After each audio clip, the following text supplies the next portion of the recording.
Hello, I'm Candid Stanisci of NLL Lacrosse Talk, and thank you for joining us, lacrosse fans. We're going to have a fun moment to talk, and welcome to the Spanglish World Network on Zingo TV channel 250. Please remember to download the Zingo TV app at the respective app stores for iOS and Android devices.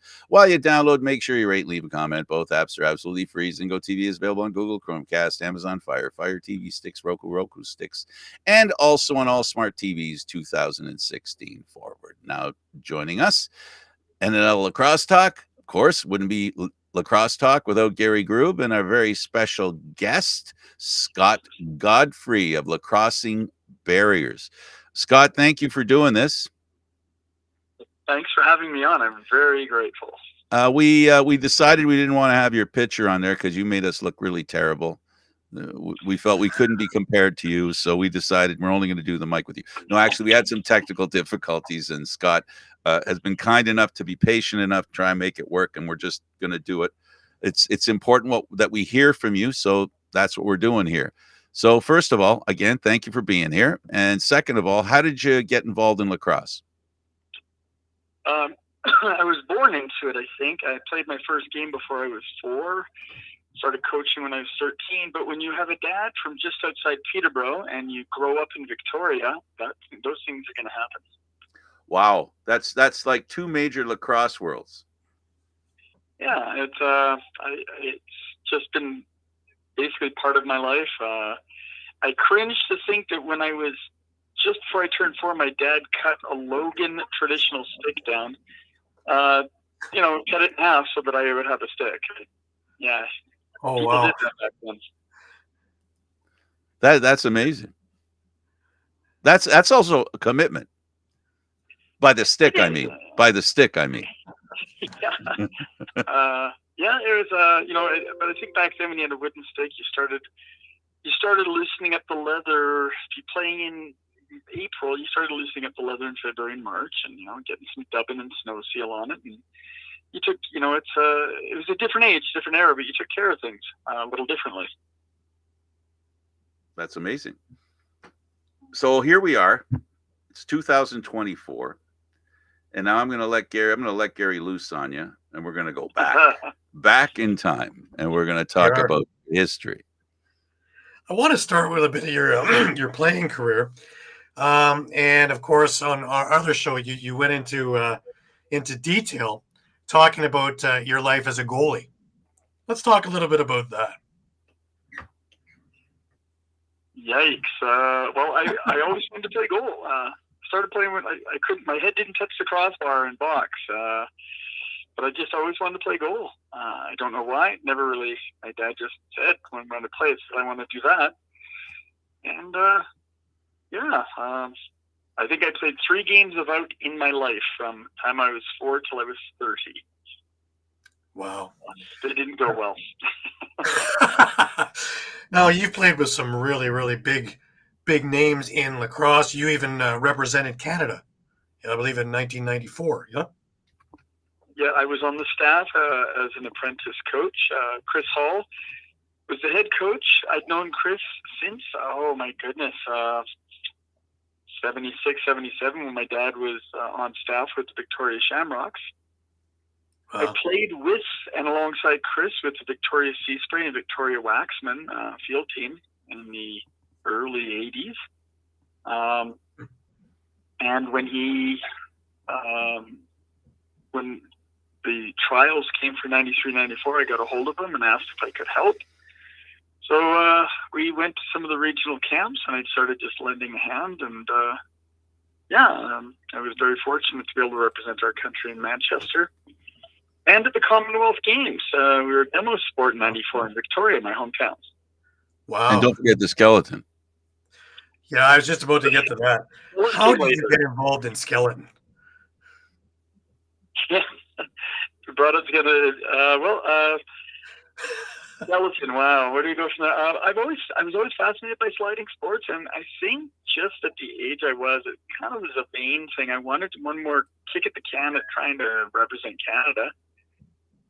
And I couldn't gain the weight to be in bobsleigh, and luge didn't recruit anybody over really 18 to 20. So I went into skeleton, and I happened to crack a roster to travel to Europe and go on World Cup tour in 99 and or 98, 99, and got to go to World Championships in Oldenburg in 1999, which well, this just shows that you're fearless. Experience. Going head first down an icy hill at 100 miles an hour is not my cup of tea, but this absolutely shows that no matter what you do, you're fearless. Actually, it's funny. I am the biggest chicken in the world, guys, when it comes to it. If I'm on a lacrosse field or in a box and somebody else heads up, I drop to the ground. If I play goal with some of the kids in the adapted program, my stick's covering my bits, my junk. I am not. I don't want to get hit in the head. I don't want to get hit in the hips. If I don't have full gear on, I'm a chicken. I'm an absolute chicken. So what happened? It's all about the padding, guys. Oh, okay. So it's best to play safe lacrosse in goal. Exactly. Especially in field. Absolutely. Before we get any further in that, I do want to go back to our other show, and you had mentioned that you were just about to head to Vietnam. How was that trip and taking equipment over? The trip was life-changing. We're with a humanitarian group. And, in all reverence to it was an amazing country. It's a very curious culture. We ended up not being able to take the sticks with us. And it's probably a good thing in one sense, because a lot of sport initiatives, you have to go through the central government. It is, their political system is their own, and I'm not going to criticize, but the socialist/communist regime, you have to do everything through the party. And to have taken sticks over, we ended up choosing not to, and it was a good choice. To move that forward, it'll be okay in the future. But having taken some over, it would have raised a lot of questions, and getting them through customs and things, I think would have been, without having a letter of permission or invitation. It was a really amazing trip. We saw a lot of really cool kids and families that have overcome just unfathomable things. Right. But trying to just sit there and walk in saying, "Oh, hey, can I bring these in?" I think it would have made our trip a little more monitored than it already was. Right. No, I get that. Now let's talk about, well, number one of your mantras is we all have things to overcome. You were a huge Gaylord Palace fan, and with all of his accolades, he had huge roadblocks, being native, to overcome and be able to be the player that he was. Let's talk a little bit about that and how you being a fan of him helped create where you are now, really. The other guy during its Black History Month, Kevin Alexander, is a friend. He was a mentor and a teammate. And I think one of the things that those guys did is they focused on the sport. They got so good that they couldn't be denied. Jack Johnson, nobody could beat him. And he only really lost his title as an aging man because they wanted to put him in jail for marrying his wife. I mean, that's just cut to the chase on that. Right. I think Gaylord Palace treated the game right and was relentless in his pursuit of just enjoying the game. Kevin Alexander is the same. He was always the first guy on the floor and the last guy off. First guy in the dressing room, looking after his stick, checking his pads. And I saw those guys really enjoying the game and cutting to the chase. Like, what do you want to do? You want to get better? He goes, well, okay, we'll stay after practice and I'll shoot on you. And Kevin would tell me how he scored and why and what I was doing wrong. Mm-hmm. And he would literally say, I'm going to shoot top corner. But he would make me dance like a puppet till I left that corner open. So, I mean, he was honest. Gaylord Palace was just, when I met him, I just remember him being gracious and kind and just a gentle, wonderful man to meet. and I got to see him play, and it was just, you never knew where the ball was going. Right. I think that comes just from straight up practice. I think he treated the game the way it should be, and he treated it like you would want to treat his family and his kids. And I think he practiced and respected the fact that if I want to be good, and he did overcome a lot, but it got to the point that you couldn't deny he was the best player on the planet. Right. You couldn't deny it. So at that point, what are you going to do? You're going to sit there and break him down or deny him a goal because he's shooting from 40 feet out, or sure, then he's going to score 10 more because he's capable of passing to everybody and shooting, and on defense he was there. So I mean, and back in the day when I don't know that there was, I don't want to make it a racial thing, but Jim Bishop just said, "You're on my team and I don't care." Right. Held him accountable.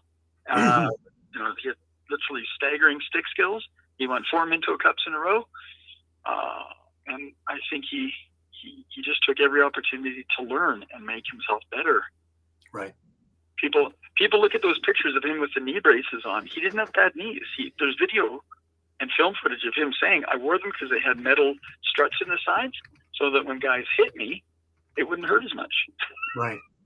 Put them on for protection. It made sense. Well, there's wisdom, right? Absolutely. Those guys just showed me that it's not complicated to be good. And if you want to get good, then you have to have this in place. So in dealing with anyone and offering the sport, if you want to play, this is how you play. And if you want to do more, we'll make that way. Right. There you go. Okay. So let's fast forward a bit. In 2004, the Autism Asperger's Friendship Society of Calgary began to provide social and recreational opportunities. From there, we fast forward to 2015, and Lacrossing Barriers is born. Let's talk about the beginnings and what got you to be to get this thing off the ground. I was really hesitant when we did our first lacrosse sampler and try it day. I was hesitant because the game, it was my game, and I didn't want to sit there and provide something that I loved. I wanted to provide them something that they wanted. And we did try in 2015. A couple of things happened, and what we did is we were able to Sorry, I just got to think here. We were able to start a program in 2018, and what we did is what we did was we started the program in 2018. 2015, it was well received, but it was part of a try-it session. And by 2018, we went to a Minto Cup. And I took all the guys, and Scott Wortley from the Coquitlam Adnax, who is just a wonderful person, he said, "Hey, do you guys play lacrosse?" And one of the guys threw me under the bus. He goes, "Scott won't let us," which was the biggest lie ever. Right. I remember Scott looking, and he goes, "We got to get sticks in these guys' hands." And I said, I just didn't want it to be about me. And Scott looked at me and goes, "Did you see their faces light up, buddy? We can do this." So in 2018, we scraped together 6 or 8 guys that were willing to try. Within 6 months, we had 20 people wanting to play. Wow. Once a week, helmets, gloves, and sticks. We were using tennis balls. When they got better, we were using foam balls and even occasionally lacrosse balls. Right. And it was it just kind of, that's how we really started rolling. By obviously in 2019 we were rolling. 2020 the world shut down. We kept in touch with guys because during the world shutdown and the pandemic, we would reach out to players and coaches to do talks on positive mental health and on fitness and what it takes to be great, and a lot of our guys would tune in. When some of the social restrictions lightened, we had players calling us going, we can be 6 feet apart. That means we can throw the ball around. So during COVID in Alberta, we were going to the park, getting in vans, getting dropped off. We'd have 6 or 10 guys, and we'd throw the ball around for an afternoon at the park. We'd sit 6-10 feet apart. We'd go in shifts of 3 guys each so that we could walk along the sidewalk, and we'd go to the 7-Eleven and come back so we could get Slurpees. And I think it was because we treated people, we didn't treat them like a diagnosis. We treated them like a lacrosse player. Right. We held them accountable, and we helped them understand and learn how to be accountable within a team setting. And it's kind of, then we had other people want to try it. And we doing wheelchair lacrosse because one of our goalie, Bryce, came up to me and goes, we should do wheelchair lacrosse.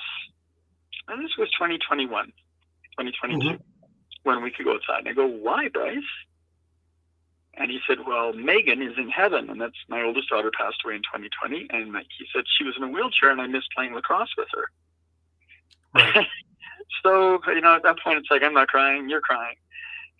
But we talked, and the Calgary Adaptive Hub helped us get some wheelchairs, and we did a wheelchair program in fall of 2022. Right. 2021, the fall of 2021, we did a wheelchair lacrosse program on Saturdays as well as our Friday evenings. We had all abilities come out, people that needed wheelchairs, people that wanted to try them. And it's grown from there. We've got a lot going on. Right. Now, you mentioned about your daughter, Megan. I want to talk a little bit about her story. She's gone now, but she was some feisty. And she wouldn't, even with the professional players, wouldn't let them get away with dogging things. If I can do it, you can do it kind of idea. Yeah. It was very touching. When she left us, a couple of guys from the Roughnecks reached out that were pretty. We talked for a long time, and a lot of the guys that she'd met and made friends with. We'd go to games, and she would sit there and go, really? Like, she would literally. There's once we were at a Minto Cup game. She's grabbing a hot dog, and I thought she was going to spit the hot dog out. She's like this, and she's eating. I'm like, what are you doing? She's putting her finger up. Like, hold on. She's got a mouthful of, like, Joey Chestnut kind of mouthful of hot dog. I'm like, what are you doing? And she swallows, and she bangs on the boards, and she yells, get up. Get up. And I'm going, okay. And she looks at the guy, looks at the ref, and goes, my legs don't work, and I try harder than that. Yeah, exactly. She just, it wasn't that she was mad, but the guy was flopping, and she, I guess, considering who her dad was, we just don't let that happen. We don't. If you're hurt, you're hurt, but just get up. And right. Yeah, so I think that spirit with all of her friends that were on the autism spectrum and the other people playing, she would look at guys and very kindly. She's one of the kindest people. She's way nicer than her dad. She would just go, you know what? That's not cool. I know you have autism, but that's not cool, buddy. Just, you can be nice. So that's one of the things that we often say when we're introducing and sharing the game with people and letting it be medicine. We often say, don't be mean. Right. Or just be nice. And that was, we also with Megan, she did 30 surgeries by the time she was 28. Our mantra at home, and even with Lacrossing Bears, is it could always be worse. Right. There's always somebody that's going to have a tougher knee, always. So. The other thing you say there in Lacrossing Bears is you never say the word I can't. There's no such thing as I can't. You find ways around things. I really bothered. It's like you can't or you don't want to. And the other one we distinguish is, like, she goes, I need help. Okay. What with? Then I think that a lot of people that maybe don't have additional support needs or play mainstream lacrosse, you've got to define what help is. If somebody doesn't have legs, they don't need help walking. I'm not being cruel because they can't walk, but if they need help moving, they need help reaching something, ask for help. That's a sign of strength. It's a sign of awareness. And we often work with our guys without belittling our athletes, and they say, "I don't understand." I said, "That's what strong people say. This is what I meant." And they go, "Okay, now I get it." So the message ahead, is, no, I was just going to say, so the message is, face whatever challenges you have. Don't cower or become demure about them. Yeah, we often say to guys, step up, own, and literally, we'll in the middle of practice, we'll stop and we'll go, own it. So you're right, 100%. Now let's talk about some of the programs, because you've got things inclusive for everybody. You've got blind lacrosse, you've got deaf lacrosse, you've got handlers to help people who can't catch but can throw, and vice versa, and all the other things. Let's talk about some of those programs and how you were able to get these things off the ground. Oh, yeah. So we have programs running right now in 4 cities in Calgary. We will be starting in Saskatoon in March, and we'll be starting in a couple of places in Ontario very shortly. We actually start next week, February 13th in Burlington, Milton area. And a lot of it is, if you're inclusive, you can't say to someone, you can't come because you stand up, or you can't come because you play junior A. That's not inclusive. And we started lately saying, bring back the playground. Because, when you're a kid and you go to the playground, everybody plays. Right. And, kid wasn't very fast or couldn't catch it very well, put him in the outfield. Now, I'm not saying that's the right way to do it or that's fair. Right. But, and so we started just welcoming everyone. And we're just really, we talked to somebody, said, hey, I got a buddy, and he wears glasses, but he doesn't see very well. And I kind of looked at someone, blind lacrosse. And so we put LED lights on a field goal inside, and we use the ECD style targets with an LED puck. And we,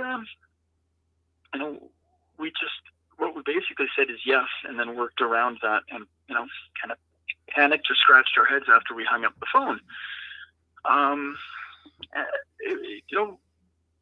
If people are deaf, we make sure that someone that can sign or has a pen and pad. If somebody who's, I'm not going to speak for the deaf community, but I have a lot of deaf friends who go, look, you're trying, and it's like going to another country and saying everyone's rude. Well, that's just not true. Right. But if you try to communicate to them, 99.9% of the countries in this world, people are going to go, hey, thank you, let me show you that. And if, the deaf people is try, learn how to finger spell or have a pad and paper or your phone that you can type and text. And we had a group, we had planned in Lethbridge on having wheelchair lacrosse and blind lacrosse. And just for Christmas, we said, okay, our program's going to be running out. What's going to happen is we're probably going to do 2 programs here. And one of the women who is blind, or sorry, low-sighted, she just had some implants. She goes, and the other person goes,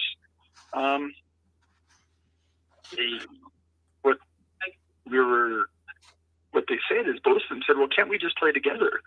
They didn't want a wheelchair and a blind lacrosse program. They wanted a program that adapted and was inclusive.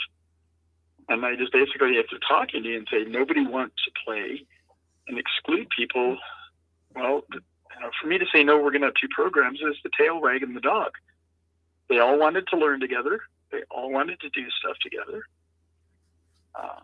And one person had a scooter. One person has a power chair. Another person has a walker they sit in to play. Mm-hmm. And so, and if it is the medicine game, if you go back to its roots within Indigenous culture, and let's just use the Haudenosaunee, everybody played. Right. Yeah, it's about inclusion. It wasn't like, hey, sorry, you're old now. The old mush guided, or they stood near the goal, or they stood near the end line. And, if you couldn't run and you could still stick handle, we'll put him halfway down the field or down the pasture or how big of the field was. Get it to him, and he'll get it to one of the young guys who can run. Right, sure. Wow. Find people's strengths. Find what they want to do and encourage them. Like one of our guys, he allows me to use his name, Bill Billick. He's from Lethbridge. He's a computer coder and programmer, he does not see unless there's bright light shining. He has sense of light, vague sense of shape. He loves throwing. He can actually pass to somebody. Give him 5 minutes to know where you are, and he can pass within 2 feet of your stick head from 15, 20 feet away. Wow. He's now, he holds his stick and he always runs it along the top string. I'm like, hey, I asked him, said, you should. I said, do you want to? I said, do you want to learn about stringing? He goes, yeah, I would. So Lars Keel, shout out to Luke Sidewalker, my guy, and a ton of other people that string, sent videos that he could listen to and said, hey, critique these. What do I need to do? Because he was listening, and we gave him a strung head and an unstrung head with some mesh and sidewall and top string, and he's learning to string because you don't need to look to string. Think about it. It's all on feel and tightness. Same way people knit. Yeah. And he wants to learn face-off. Talk to 3 or 4, 5 very known face-off guys. He goes, yeah, think about it. I only look at the ref to see if I can cheat on the whistle.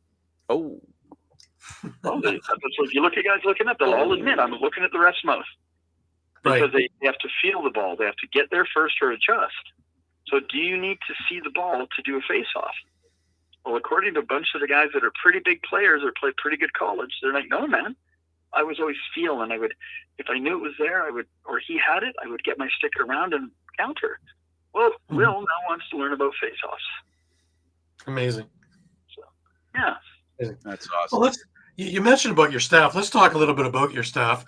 I see it on the site. Dylan Chan is your director. Bryce Ripley. Let's talk about these guys and how much they mean to the program.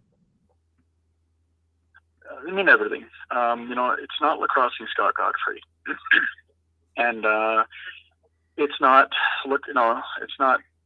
It's not me. I mean, I'm the used car salesman. I'm the guy who's going to say yes.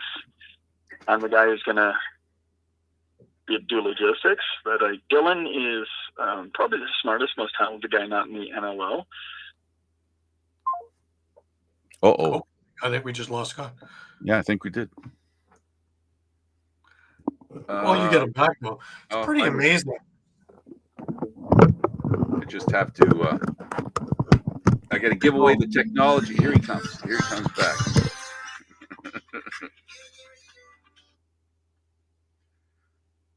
Hey, Scott, was it something I said?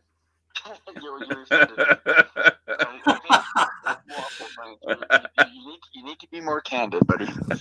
It is a problem I have. It is a problem I have. We're talking about Dylan, yeah. Yeah, so Dylan, we met in 2018 when he was with the Coquitlam Madbacks. The only guy I think to win a mental cup while having a staph infection and going on an IV for in between games. Straight up truth. But Dylan, he lives in Saskatoon now, but he's driven in 3 or 4 times to help. He's going to help along with Cam Zamonsky, my guy. They are guys that I would have handpicked here in Calgary. They just happen to be in Saskatoon, so they're doing a program there. Right. And just to further cement the truth that lacrosse players are not smart. Dylan's done a master's degree in vaccinology pre-COVID, and he's now, while doing a PhD, is doing pharmacy school at the same time. Just for fun. Kicks and giggles. Yeah. Oh, yeah. So, and then Bryce started lacrosse in 2015, and he had problems leaving his house except to go to Flames games or Hitmen games because he knew the Saddle Dome. Bryce is our goalie. Bryce helps out. Bryce allows me, so anyone listening, Bryce has given me permission, and Bryce has a very, very significant stutter. So being on the show, he just said, I want to watch and I want to be there. But if I stutter, I want people to be able to hear my story so you can tell it. So please understand it. I'm not objectifying a 32-year-old guy. But Bryce is on the autism spectrum. But since starting lacrosse and understanding what team is, Bryce has been to Ontario twice. He's been to Vancouver once. We're looking at going back to Vancouver Island or going to Ontario again. And Bryce is a goalie, and I almost hate Bryce for all of the generosity of the goaltenders union. He has leg guards, pants, upper, gloves, and a stick from, well, all his padding is NLL and junior A quality. And that's at 6'6". I've got a picture of him in his gear I'll send you guys. And he's standing beside Dylan Ward, and Dylan Ward doesn't look very big anymore. Really? Wow. He's buddies with Frankie. Every time he comes to town, Rosie makes sure to say hi to Bryce after the game or before or practice. Delbs is like, hey, Bryce, how's it? They know each other so well, he won't sign for Bryce. He goes, Bryce, I've signed. Literally goes, I've signed 17 things for you. I want to see how you are. And then Delbs in here, a friend, so he jokes. He will sign anything, but he gives Bryce the gears because Bryce now knows about sarcasm, where he didn't before. Bryce got his gear on. I think everybody on this call and listening to this, Bryce finally got gear. He wanted to be a goalie. And he kind of went into a crisis. He's sitting on the bench outside the floor, and he's shaking his head and rocking, and it's a very sign that he's emotionally dysregulating. I'm like, hey, Bryce, did something bad happen? No. Are you upset? Yeah. You're having problems regulating? Yeah. It's not good. It's not good. It's not good. And okay. Do you need some help? Yeah. So can you stand up? 10 minutes later, he stands up. I walk him to the door. Said, did someone say something bad? No, it's just not good. What's going on, Bryce? I'm a goalie. I said, yeah, you've wanted this. I'm a goalie. I don't want to let my team down. Before he'd taken a shot, before he'd stepped on the floor, he was worried about the responsibility of being a goalie and hurting his friends if he didn't do well. Wow. And I looked at my buddy, people play 20 years and don't get that. You are a goalie, and just you're saying that you'll never let people down if you keep that heart. Absolutely. So Bryce being here, he'll look and go, Bryce, he helps. And he goes, I can't coach. I said, yes, you can.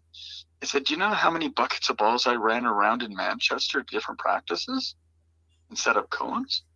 And getting sticks out and laying them out for when we facilitate community programs.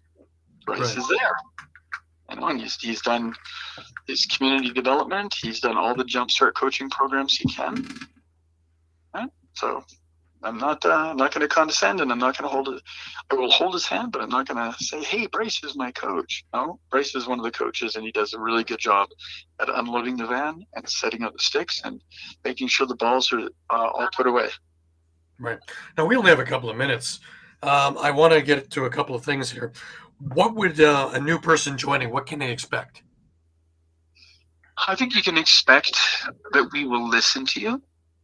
We will hold the game and safety at a high standard, and we will explain and walk you toward the expectations that lacrosse has.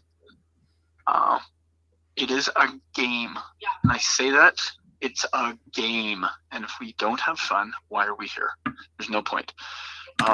We make sure that we not just hear people, we listen to what they're saying, and we try to understand what those words mean. I kind of use a simplistic version. We use the difference between 6 and half a dozen. You may be saying half a dozen, I don't understand. I said, write it down, show me. Oh, you mean 6. Okay, now I can help you. It may sound silly, but yeah, we work backwards from playing, and we say, okay, we'll get you there, buddy. We'll get you there. Catch, pass. Somebody that has limited mobility, we will cut a shaft down to 24 inches and put a goal head on it to get you started. Right. We have goal heads that are bright yellow with reflective road tape for people that are visually impaired. 65-year-old woman, Emily, who's one of my go-tos, she took 2 sticks and borrowed them, or we gave her one. And she took 2 sticks up to Edmonton last week because she wants to play catch with her grandson. And she hasn't been able to see for 20 years. And she had implants 2 years ago. So we gave her a light-up ball. They're light-up lacrosse balls now. And, hey, make a way for people.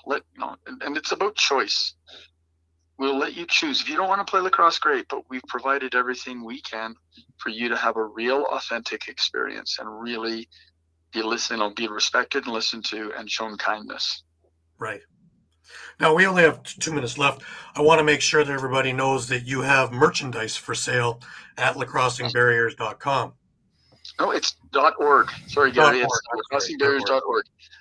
and it's also on Instagram. I just want to. Ben Zackerty at Bar Down runs our store and ships and takes all the orders, and then he provides a donation after the store closing 3 times a year because he believes in what we do. And his designers help us with things, and it's the same stuff you get at OHL and WHL games or NLL games that the Riptide or the Roughnecks wear. And I'm very grateful because we just called him 3-4 years ago and said, hey, we'd like to get something. And he thought about it and called back and goes, I want to help you. So love Bar Down. There's many people. There's 1,000 people that would help us, but Ben has just stayed with us. And thank you. All proceeds go back toward developing adapted sport in the area that it comes from. That's wild. That's great. That's great. Now the store is open now and is open through the month, is it? Yeah, till March 1st, and everything will ship April 1st. So nothing's pre-done. We don't have stock. Everything's made as you after you order it. All your stuff's made. And Frank, there are bucket hats. I'm just saying, Frank, there are bucket hats. I'm just dropping that in there. I'm kind of wiggling that in there, Frank. They're only $1? I'm being candid for you. They're only $1? Bucket hats? They're only $1? Bucket hats, yeah. $1 off. All right. I'll tell you what. Gary promised he'd buy me one, so I'll make sure he does. I'll make sure you get one. Awesome. Yes. Listen, Scott, I appreciate it. I do bucket hats. For taking the time with us. I really, really appreciate it. I love what you're doing. I can't wait to see the programs here in Ontario as well. We're in Burlington in February, and it's the Glamour Tour. I leave midnight on the 11th. I do training on night of the 12th. We do the clinic on the 13th. I do session 1, and then I fly back. So, and I think we might be eyeing some other places too. There's rumors of some, there might be out in the Kawartha there's something happening very soon. Oh, that's nice. Saying. Oh, that's near Peterborough. Yes, it is. Yeah. Perfect. I really appreciate you doing this, buddy. I'm really grateful. Like I said, the one thing, everybody, every NLL team, every PLL team, USA Lacrosse we're actually on the Adapted Lacrosse Mentorship Group. They actually asked us. Wow. So we're just grateful for everyone because I think it's people wanting to help, and I say to people, we want you to be the person that made you glad to have lacrosse. So, and the NLL have been over the top. We were involved with the Every Child Matters game in Calgary, and there's not a team that comes into town that don't want to say hi, and for their buddies. It's not a grip and grin. It's not an autograph and a fake picture. They want to see the guys and the women, and they want to hang out. That's really important. And I get the distinct message that it's not about coddling. Make it real, make it authentic and earned. Absolutely. You know what? Earn it. I mean, we have one guy that can only come once a month because it exhausts him, but Taylor, he's in a power chair, and he allows me to say he's got cerebral palsy, and he can shoot, but at the end of it, he's tired for 2 days, but he goes, I'm happy. I got to play lacrosse. I'm a lacrosse player. Yeah, that's the point. That's it. Exactly. That is the point. Thanks for doing this. Thank you both. I'm really grateful. I appreciate you guys a ton, and I really appreciate the show and being able to share this. It's our pleasure. Absolutely. Thank you guys. Anytime. And yes, Frank, we'll make sure that bucket hat makes its way east. I really do appreciate it. I love. Actually, it's funny you say that because I do like bucket hats. I've got 2 of them. There may be an autographed bucket hat. Ooh, I'm just saying. Your autograph. No, I'm not going to sign it. But some of the main players, you get Bryce and Zeke, and that'd be fantastic. It would be my honor to wear it. Absolutely. It'll happen. Gary, bucket hat or ball cap? Which is it? That's ball cap for me. Yeah, then that's it. Autographed Bill and ball cap. We'll do the autographs. You're getting autographed lids, boys. Oh, thank you so much. Thank you so much. And here I was. I thought I was doing all this for nothing. This is wonderful, guys. This is what lacrosse is sitting in the curling club watching the game, shooting the breeze and making people laugh. Absolutely.